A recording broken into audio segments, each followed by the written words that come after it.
On October the 31st, 1517, Martin Luther posted 95 big questions which he believed faced the church of his day to a local church door in Wittenberg, Germany. 500 years later, I decided to post 95 new questions, one a week, to the web, questions which I believe the church must face in the 21st century.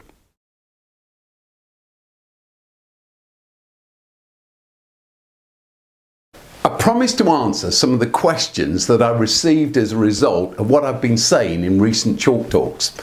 Here's a popular one. If God loves everyone, what was the point of Jesus' life? Why does it matter? Why bother remembering the crucifixion or getting others to believe?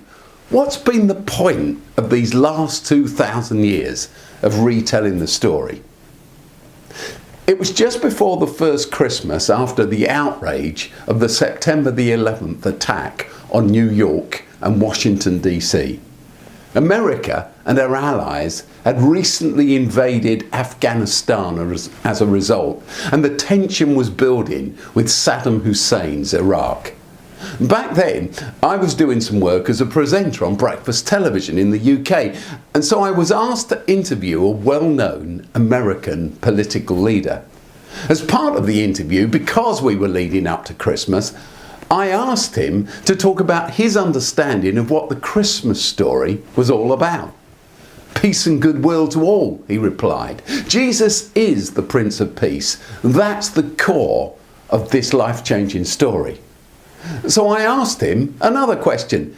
If Jesus is the Prince of Peace, and one of his key messages was love your enemies, what does that mean for American foreign policy and your response to 9/11? I think it's much easier to understand Jesus' message on a person-to-person level. I don't think his teaching necessarily applies to nation-state relationships at all, was his short reply.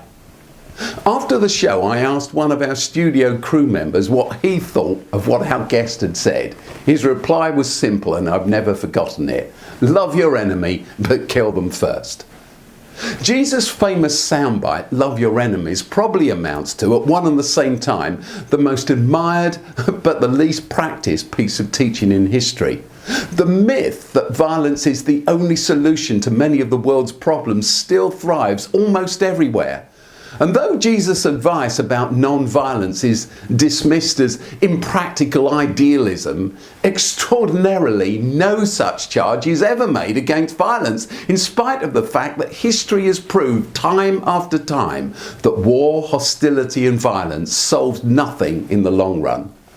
Put differently, you just can't kill your way to peace. We've been deluded into believing a myth that's actually destroying us.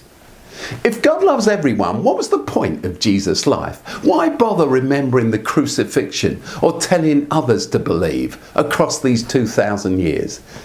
Jesus didn't just talk about peace. He didn't just teach love your enemies. He lived out his principle. He took his own medicine. And as he hung on the cross, he turned the other cheek. He refused to return evil for evil. He exposed the false ideology that violence is the ultimate solution as he willingly absorbed its impact into his own body.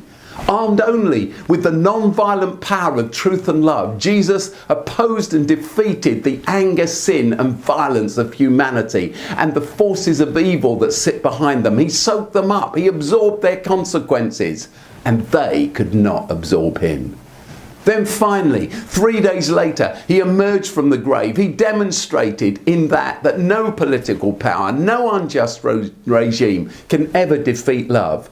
They couldn't defeat him, but he had defeated them. And that's why in Philippians chapter 2, Jesus' follower Paul famously writes, in your relationships with one another have the same mindset as Jesus Christ, who being in the very nature of God did not consider equality with God something to be used to his own advantage. Rather, he made himself nothing by taking the very nature of a servant, by being born in human likeness, and by being found in an appearance as a man. He humbled himself, says Paul, and he became obedient to death, even death on a cross. Then he adds, therefore God has exalted him. As I've said before, in my view, the cross isn't about God's anger. Instead, it's about humanity's anger, humanity's cruelty, violence, and humanity's longing for retribution. But it's also about God's dogged love. As Jesus said, blessed are the peacemakers, for they will be called the children of God. Perhaps the ultimate weakness of any kind of violence is that it's a descending spiral. It begets the very thing that it seeks to destroy. Maybe violence can never stop violence simply because every act of successful violence deepens our faith in it, and this success leads others to imitate it. Do traditional armies have a role to play in maintaining world peace? Theologians and philosophers from Augustine and Aquinas to Bonhoeffer and Walter Wink have spent centuries debating just war theory, attempting to find a moral response to the evil perpetrated by those who wreak havoc and war on the innocent. But whatever the answer, guns alone cannot finally win real peace. In this, they're impotent. Instead, in the end, we must find and promote a new narrative. And I think that the basis of that narrative is the life and message and death and resurrection of Jesus. Every act of love is a victory over hatred. Every act of kindness a victory over violence. There is finally no other way. And so I'll leave you with the question we started with. In your view, if God loves everyone, what was the point of Jesus' life? Why bother remembering the crucifixion or getting others to believe? And I'll see you next week.